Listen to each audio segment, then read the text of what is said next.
चलिए dear students, अभी हम लोग सीख रहे हैं मॉलिक्यूलरिटी ऑफ रिएक्शन। तो इसका डेफिनेशन देखिए पहले। It is the actual number of reacting molecule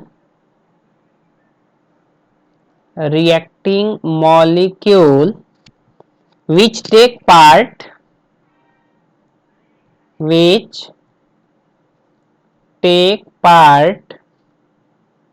in a chemical reaction.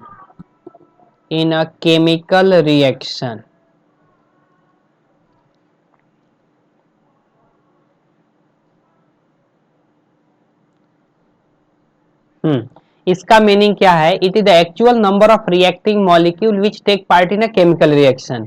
अभी आप मेरे को समझाइए, अगर एक दो पार्टी है, लोग जो झगड़े कर रहे हैं यहाँ पे, जैसे एक ए पार्टी है और एक बी पार्टी है, इसमें आपको 50 लोग हैं और इसमें मान लीजिए 60 लोग हैं।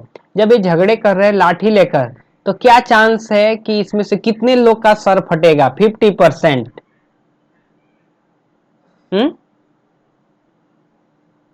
मतलब ऐसे हम थोड़े बोल सकते हैं कि सबका सर फट जाएगा, ऐसे कह सकते हैं क्या?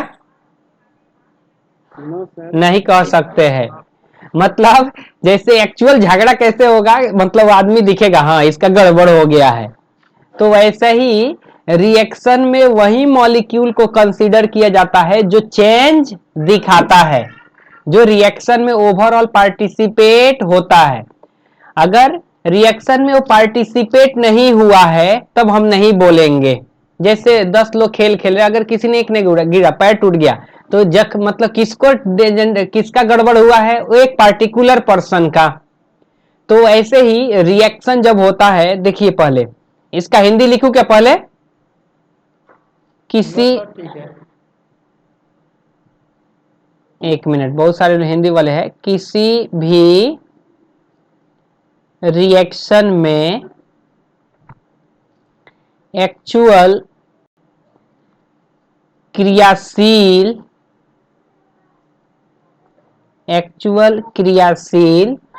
मॉलिक्यूल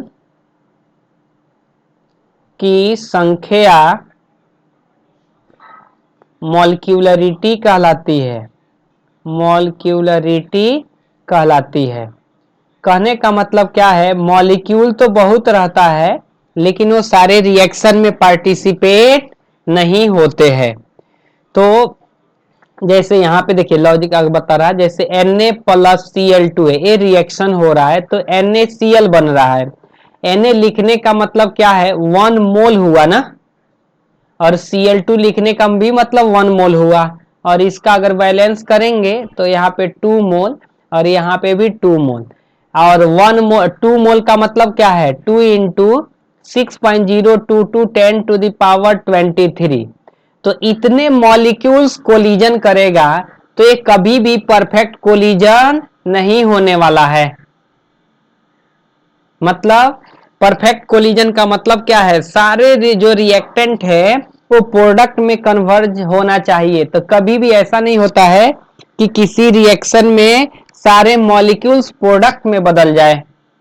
अगर हम इसको मॉलिक्यूल के बेसिस पे देखेंगे इसी को, तो 2Na+Cl2 से बनेगा 2NaCl। तो इसमें कैसा है? 2 एटम आ गया, इसमें कैसा है? एक मॉलिक्यूल आ गया, और ये बन रहा है 2 मॉलिक्यूल। तो इसका नंबर क्या है? 2, इसका नंबर क्या है? 1। तो ये 2 और 1 इतना ही कोलिजन हो रहा है। मोल के बेसिस पे जाएंगे तो उतने मॉलिक्यूल कभी भी रिएक्शन में परफेक्ट कोलिजन में पार्टिसिपेट नहीं करते हैं।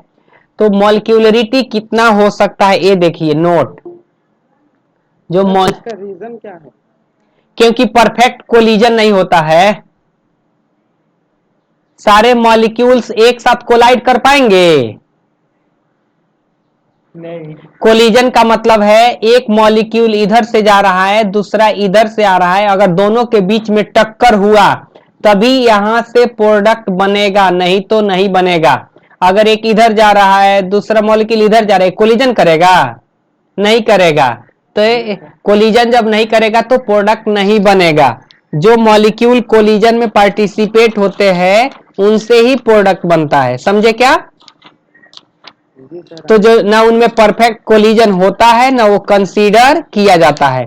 जिनका परफेक्ट कोलिजन होता है उनको ही कंसीडर किया जाता है। समझे क्या?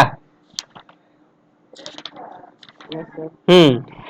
एक्चुअल जो ये नंबर है ना वो बहुत बड़ा नंबर है, मतलब ओवरऑल रिएक्शन में पार्टिसिपेट होने वाला ये 10 टू द पावर 28 कोलिजन होता है पर सेकेंड, 10 टू द पावर 28। लेकिन उतने मॉलिक्यूल पार्टी रिएक्शन में ओवरऑल नहीं अच्छे से भाग लेते हैं। तो देखिए मोलिक्यूलरिटी कितना हो सकती है। मोलिक्यूलरिटी को एम से डिनोट किया था, एक सेकेंड, कैपिटल एम। लेकिन ये कैपिटल एम का मतलब ये मत समझिएगा मोलारिटी है, ऐसा नहीं, ये मोलिक्यूलरिटी है। तो जो मोलिक्यूलरिटी है वो 1 हो सकता है, 2 हो सकता है, 3 हो सकता है, 4 हो सकता है। समझे क्या? इतना ही, मतलब मैक्सिमम ये जो 4 है ना वो वेरी रेयर है और मैक्सिमम है 2। 2 मॉलिक्यूल ही मैक्सिमम कोलिजन में पार्टिसिपेट होते हैं तो प्रोडक्ट बनता है। कोई बोलेगा क्या इन्फिनिटी नहीं हो सकता है क्या? तो देखिए इन्फिनिटी होगा तो प्रोडक्ट तो नहीं बनेगा। तो दूसरा केस इसमें क्या है, तो पहला पॉइंट है मॉलिक्यूलरिटी 1 2 3 4 हो सकता है, 2 जो है मैक्सिमम चांस है, 4 रेयर है। क्या नहीं हो सकता? मोलिक्यूलरिटी कभी भी जीरो नहीं हो सकता, मोलिक्यूलरिटी कभी भी निगेटिव नहीं हो सकता। ऐसा आप बोलेंगे क्या कि -2 मॉलिक्यूल रिएक्शन में पार्टिसिपेट हो रहे या 0 मॉलिक्यूल रिएक्शन में पार्टिसिपेट होकर प्रोडक्ट बना, ऐसा होगा क्या? No sir. मॉलिक्यूल कभी भी फ्रैक्शन में नहीं हो सकता। 3/2 लोग जा रहे हैं, ऐसा बोलेंगे क्या आप?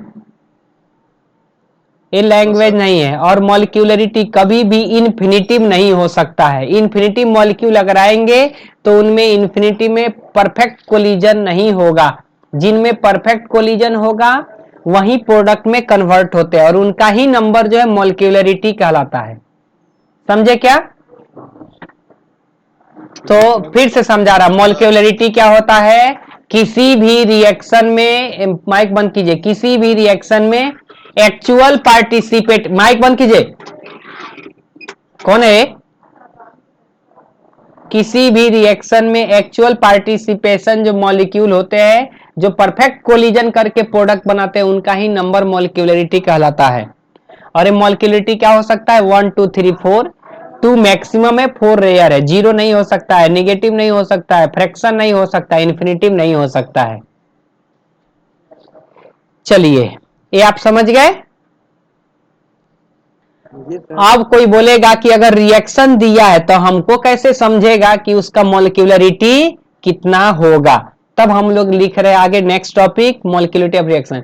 जैसे पहले आपको बताया था ऑर्डर ऑफ रिएक्शन जो है क्या क्या हो सकता है, मतलब वो जो कॉफिशिएंट है उसके बराबर हो भी सकता है और नहीं भी हो सकता है। तब हमने बाद में सीखा कि नहीं, अगर रिएक्शन दिया है तो हम लोग कैसे निकालेंगे, करेक्ट ना?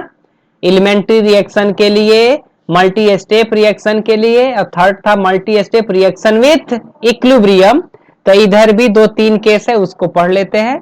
तो पहला हम लोग टॉपिक पढ़ते हैं molecularity for single step reaction. Molecularity for single step reaction, यानी अगर सिंगल स्टेप रिएक्शन दिया हुआ है तो आप मॉलिक्यूलरिटी कैसे निकालेंगे?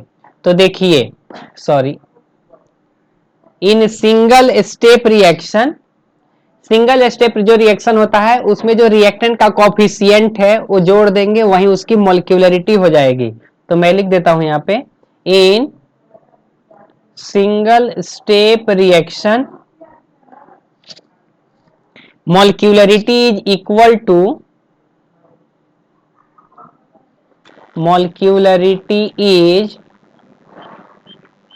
equal to sum of coefficient of reactant। तो जो रिएक्टेंट का जो कॉफिशिएंट होता है, लेकिन रिएक्शन कैसा होना चाहिए? सिंगल स्टेप रिएक्शन, तो वहीं उसकी मॉलिक्यूलरिटी कहलाएगा। हिंदी में लिख लेता हूं, सिंगल स्टेप रिएक्शन के, सिंगल स्टेप रिएक्शन में रिएक्टेंट के गुणांक का योगफल मॉलिक्यूलरिटी के बराबर होता है। मॉलिक्यूलरिटी के बराबर होता है।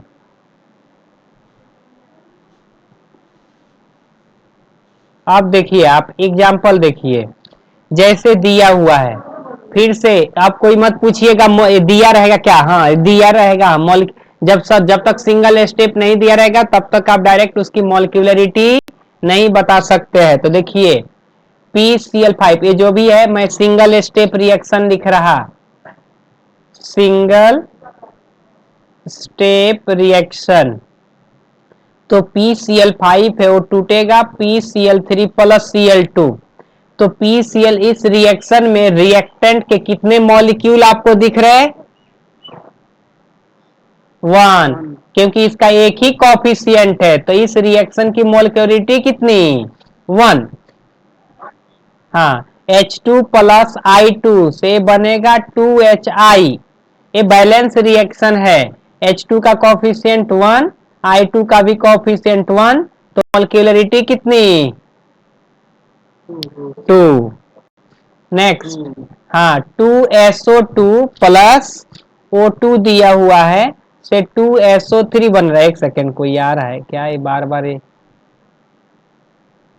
चलिए छोड़िए, बच्चा बहुत बेकार है।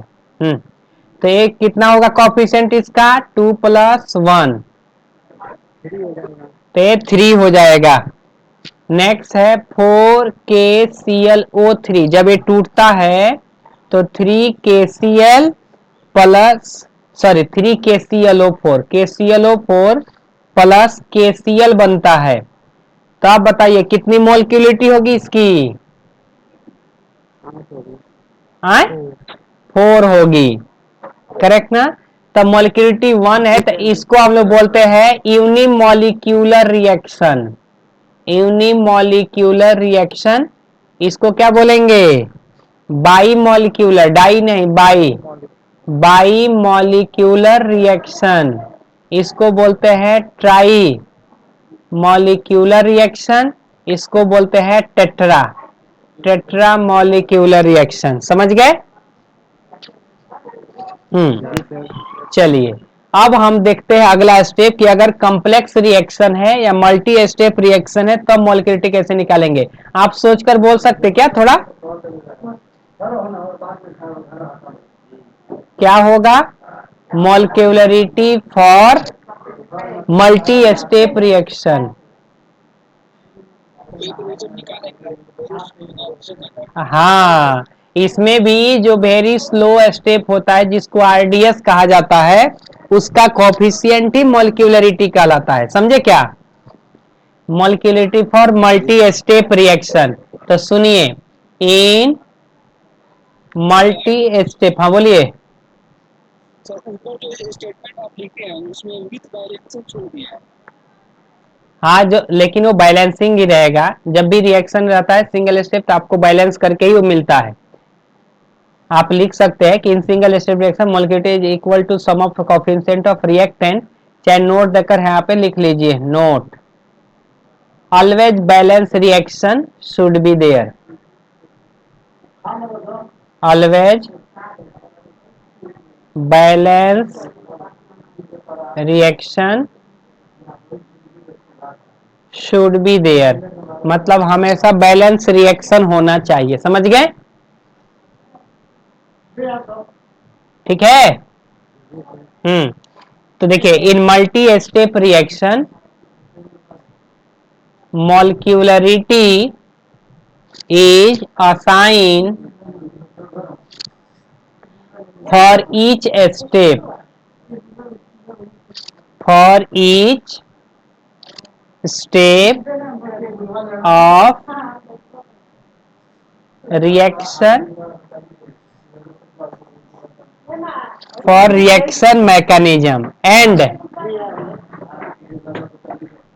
overall molecularity, overall overall molecularity is given with the help of RDS, is given with the help of RDS. RDS क्या है? स्लोएस्ट स्टेप, करेक्ट ना? हाँ, rate determining step, rate determining step. तो जो स्लोएस्ट स्टेप होता है उसी को आरडीएस कहा जाता है, और उसी का जो मॉलिक्यूलरिटी है, उसी के में जो रिएक्टेंट का जो कॉफिशिएंट होगा वही मॉलिक्यूलरिटी कहलाएगा। समझ रहे क्या? इसका हिंदी लिखूं क्या? जी सर। क्या सर लिख दीजिए। तो लिख देता हूं, इन अच्छा सॉरी बहुपदीय अभिक्रिया में, बहुपदीय अभिक्रिया में जो स्लो स्टेप होता है, सॉरी हाँ, जो स्लो स्टेप होता है जिसे आरडीएस, रेट डिटरमाइनिंग स्टेप कहा जाता है, रेट डिटरमाइनिंग स्टेप कहा जाता है, उसके अच्छा उसमें रिएक्टेंट के कॉफिशिएंट, उसमें रिएक्टेंट के कॉफिशिएंट, उसमें सॉरी एक मिनट, उसमें रिएक्टेंट के कॉफिशिएंट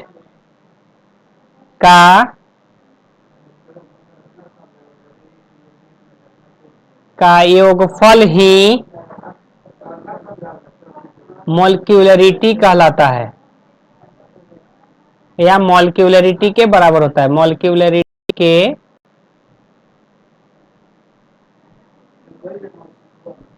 बराबर होता है। बहुपदीय अभिक्रिया में जो स्लो स्टेप, अरे ये क्या क्या आ रहा है, जो स्लो स्टेप होता है जिसे आरडीएस, रेट डिटरमाइनिंग स्टेप कहा जाता है, उसमें रिएक्टेंट के कॉफिशिएंट का योगफल ही मॉलिक्यूलरिटी के बराबर होता है। ठीक है ना? अब देखिए रिएक्शन दिया हुआ है, यहां पे आपको रिएक्शन दिया हुआ है, 2NO2 प्लस F2 से बन रहा है 2NO2। एक सेकेंड, रिस्पॉन्स इतना स्लो कैसे कर रहा है? हाँ, अब देखिए इसका मैकेनिज्म दिया हुआ है, इसमें मैकेनिज्म, तो फर्स्ट मैकेनिज्म में दिया हुआ है NO2 प्लस F2 से बन रहा है NO2F प्लस F, और ये स्टेप है आपका स्लो। जो सेकेंड स्टेप दिया हुआ है वो दिया हुआ है कि NO2 प्लस, एक मिनट, NO2F ऐसे होगा, NO2F फिर से एक सेकेंड, NO2 प्लस F2 से बन गया NO2F, और NO2F फिर से F से रिएक्शन कर रहा है, तब ये बन रहा है NO2F। चलिए एक मिनट, NO2F2 हो जाएगा ना, NO2F, एक सेकेंड में इसको थोड़ा सुधार करता हूं।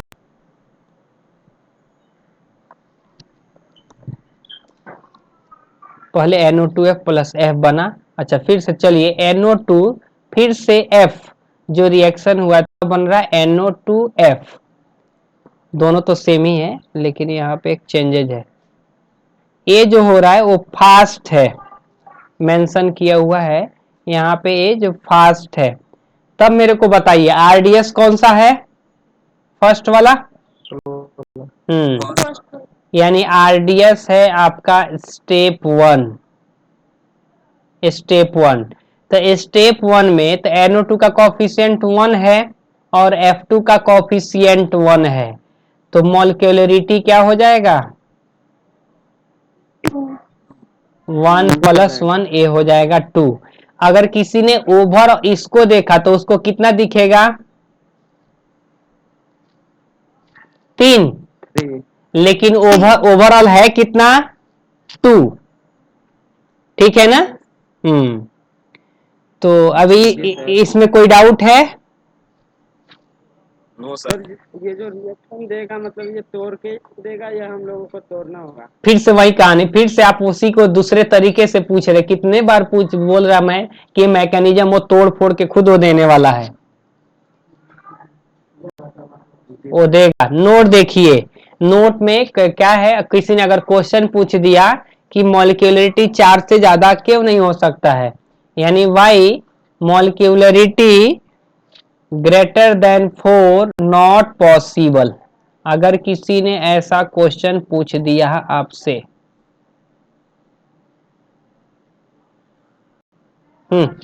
तो इसका आंसर क्या है?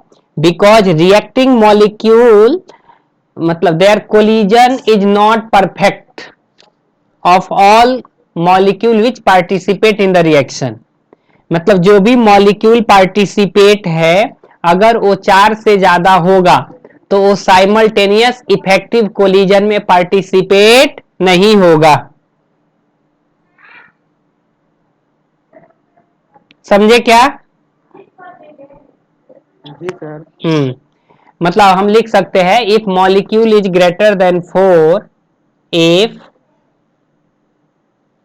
molecule is if molecule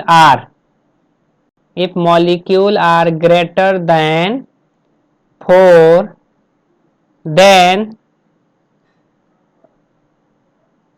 their effective simultaneous collision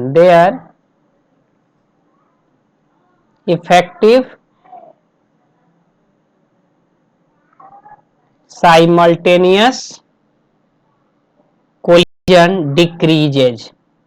मतलब इससे ज्यादा हो गया तो उनका साइमल्टेनियस कोलिजन का रेट कम हो जाएगा, और जब साइमल्टेनियस कोलिजन का रेट कम हो जाएगा तब उनको मोलिक्यूलरिटी में काउंट नहीं किया जाएगा। समझ रहे क्या? Yes sir. अभी ये था मोलिक्यूलरिटी। तब अगर हम लोग डिफरेंस अगर लिखना चाहे मोलिक्यूलरिटी और इसमें क्या डिफरेंस है, तो देखिए ध्यान से। चलिए मैं इसको लास्ट में बताऊंगा आपको, क्योंकि अभी और टाइम है, वो शॉर्ट में हम लोग कंसीडर कर लेंगे उसको। अभी हम लोग सीखते हैं यहाँ पे कि नेक्स्ट टॉपिक के तरफ जाते हैं। रेट लॉ जो दिया हुआ है, अगर हमको कोई इक्वेशन दे दिया तब हमको कैसे पता चलेगा वो फर्स्ट ऑर्डर रिएक्शन है, या अगर फर्स्ट ऑर्डर रिएक्शन है तो उसमें इक्वेशन कैसे डेराइव किया जाएगा। तो देखिए नेक्स्ट टॉपिक है अपना method to find order of reaction. इसको ऐसा बोलते हैं, method to find order of reaction. Actually ये उल्टा टॉपिक दिया हुआ है, method to find order of reaction. Order of reaction दिया है तब हमको कैसे पता चलेगा आगे कहानी, या अगर हमको कहानी पता है तो ऑर्डर कैसे पता चलेगा। मतलब देखिए ध्यान से, आपको टॉपिक पहले लिखता हूं तब आपको समझेगा।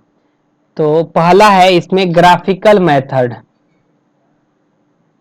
Graphical method. सेकेंड है आपका इंटीग्रेशन में initial rate method, initial rate method. Tension नहीं, ये सबका डिस्कशन करने वाले हम लोग। Initial rate method. तीसरा है इसमें integration method, integration method. Fourth है इसमें half life method, half life method.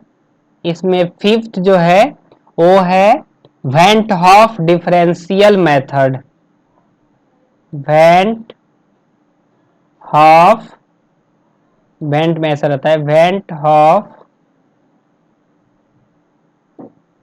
Differential method, ये लास्ट वाला हम लोग कम देखेंगे।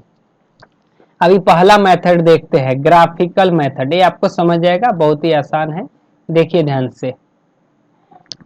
ग्राफिकल मेथड,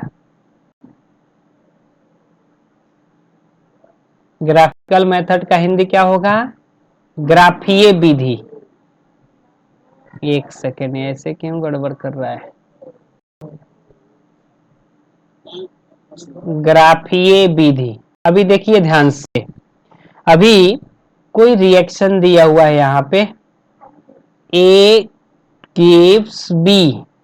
अगर A gives B दिया है तो आप जनरलाइज रेट लॉ क्या लिखेंगे? R equal to K A के पावर N, करेक्ट ना?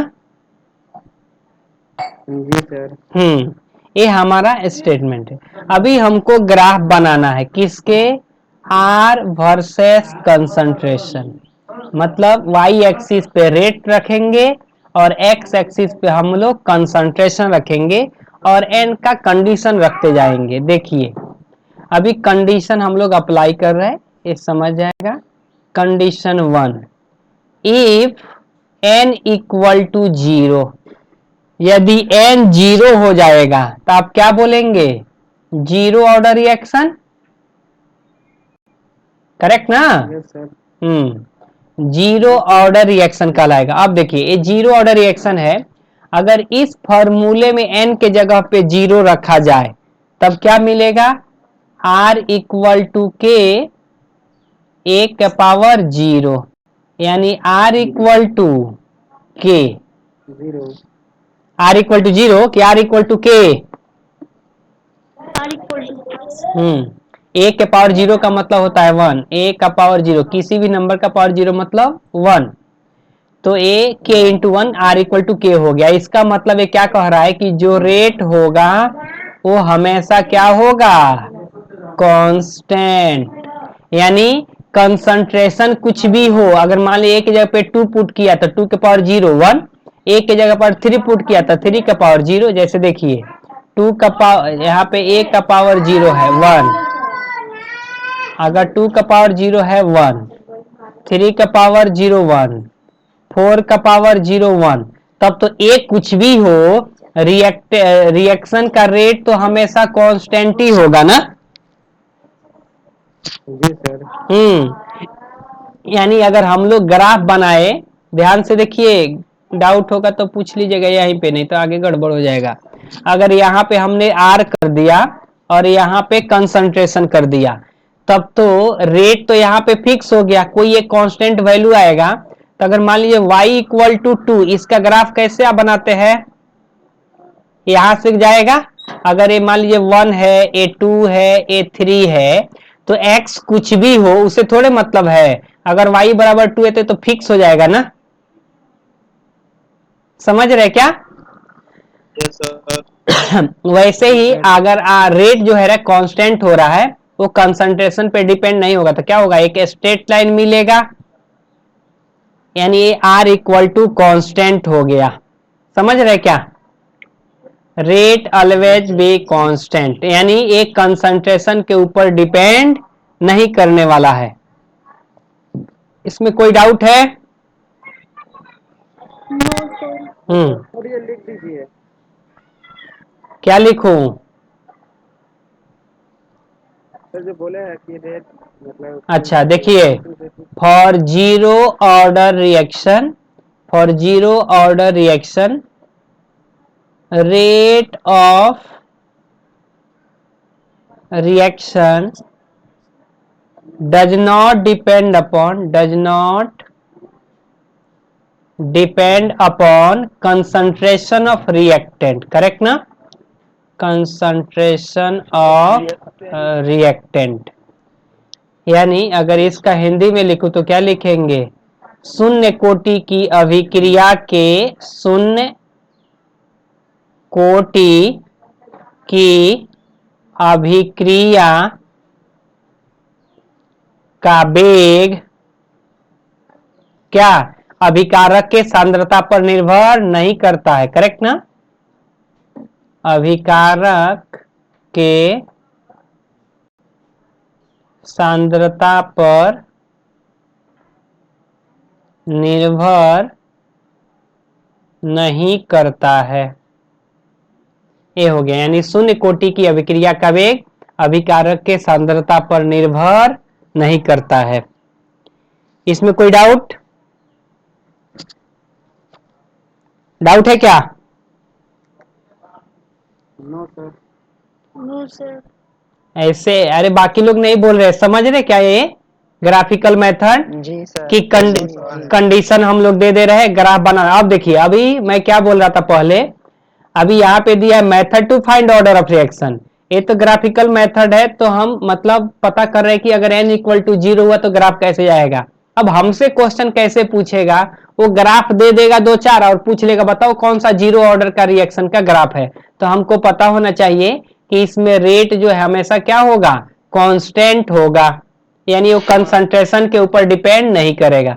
तो इसलिए मैं बोल रहा था उल्टा कि अगर ग्राफ दिया रहेगा तब हम ऑर्डर बता सकते हैं, या ऑर्डर दिया रहेगा तो ग्राफ निकाल सकते हैं। करेक्ट ना? जी सर। चलिए अभी हम लोग सेकेंड केस इसका देखते हैं, कंडीशन 2। कंडीशन 2 क्या है, फॉर n इक्वल टू 1। तो अगर n इक्वल टू 1 हो गया, इसका क्या मतलब क्या है, first order reaction. First order reaction यानी प्रथम कोटि अभिक्रिया। प्रथम कोटि अभिक्रिया। अब ये देखिए आप, प्रथम कोटि अभिक्रिया अभी हमारा है R इक्वल टू के ए के पावर n, ऊपर वाला ही कंडीशन, A से B बन रहा है कोई रिएक्शन का, तो ये हमारा जनरलाइज हो गया ऑर्डर ऑफ रिएक्शन। यहाँ पे n इक्वल टू क्या करेंगे हम लोग, 1 रख देंगे, तो क्या हो जाएगा R इक्वल टू के और A का पावर 1, यानी ये कैसा हो गया, R इक्वल टू के कंसंट्रेट एन A का पावर 1। अभी ऐसा हो गया। अभी आप बताइए ये कैसा हो गया, R जो है Y हो गया और K M हो गया और AX हो गया, यानी Y इक्वल टू MX। तो Y इक्वल टू MX का ग्राफ कैसे जाता है, straight line passing through origin, ऐसे जाएगा। तो यहाँ पे रेट हो गया और यहाँ पे कंसंट्रेशन हो गया। तो अगर हम इसमें कंसंट्रेशन बढ़ाते जाएंगे, यानी देखिए इधर अगर A बढ़ाते जाएंगे तो रेट भी तो बढ़ते जाएगा ना। तो अगर कहीं अगर हमको कंसंट्रेशन दिया है और रेट दिया है तो हम ग्राफ बना लेंगे। तो अगर वो स्ट्रेट लाइन गया पासिंग थ्रू ओरिजिन तो हम बोलेंगे अच्छा वो क्या है, फर्स्ट ऑर्डर रिएक्शन का ग्राफ है। ऐसा है आपके टेक्स्ट बुक के अंदर क्वेश्चन है, या अगर कहीं पे ग्राफ दिया है स्ट्रेट लाइन ऐसे, तब हम बता सकते हैं कि अच्छा ये फर्स्ट ऑर्डर रिएक्शन का ही ग्राफ है। समझ गए? जी सर। ये दो ही, केवल 0 ऑर्डर फर्स्ट ऑर्डर ही पढ़ना है आपको, इससे ज्यादा नहीं पढ़ना है। तो इधर वो कांस्टेंट आएगा, पैरेलल टू कंसंट्रेशन आएगा। अभी देखिए अगर उसको गड़बड़ करना होगा तो क्या करेगा, वो ऐसा ग्राफ चेंज कर देगा, इधर कर देगा कंसंट्रेशन, इधर कर देगा रेट, तब क्या हो जाएगा, ऐसा लाइन मिलेगा। करेक्ट ना? समझ रहे क्या? अगर वो गड़बड़ करना चाहेगा तो एक्सिस को चेंज कर देगा, तो इधर रेट इधर कंसंट्रेशन। तो रेट का मतलब क्या है, यहाँ पे एक कांस्टेंट दिख रहा है, क्योंकि कंसंट्रेशन आप कुछ भी करेंगे रेट का एक फिक्स वैल्यू ही मिल रहा है। ठीक है? जी सर।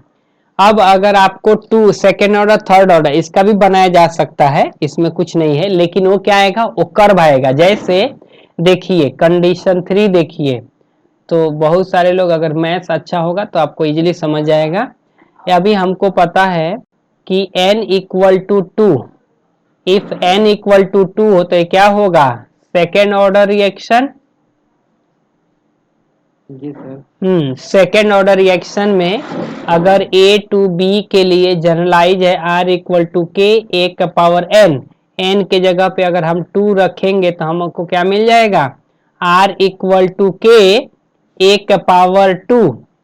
यानी ये इसको अगर कंपेयर किया जाए तो ये हो जाएगा y is equal to y 4a, ऐसे एक मिनट, ये होता है ऐसा लिखिए। ठीक है, अपना जो ग्राफ मिल रहा है y इजकल टू मान लीजिए k x स्क्वायर मिल रहा है, तो ये ग्राफ किस टाइप का जाएगा पता है क्या? कर्व तो जाएगा, लेकिन कैसा कैसा कर्व, जो आपने एक नाम सुना होगा पाराबोला। हाँ, तब ये कैसा हो जाएगा पाराबोला। इसको हम अच्छे से लिखेंगे तो ऐसा मिलेगा X square is equal to 1/k into Y, तो X square is equal to 4ay। तो ग्राफ कैसे जाएगा इसका, ऐसे ना, इधर y इधर x, ये ऐसा जाएगा। तब देखिए, तो कुछ भी हो सकता है इसमें, ग्राफ बहुत वैरायटी है, लेकिन आपके बोर्ड का लेवल केवल है 0 और फर्स्ट ऑर्डर। ठीक है? जी सर। अभी अगर आपको कुछ डाउट है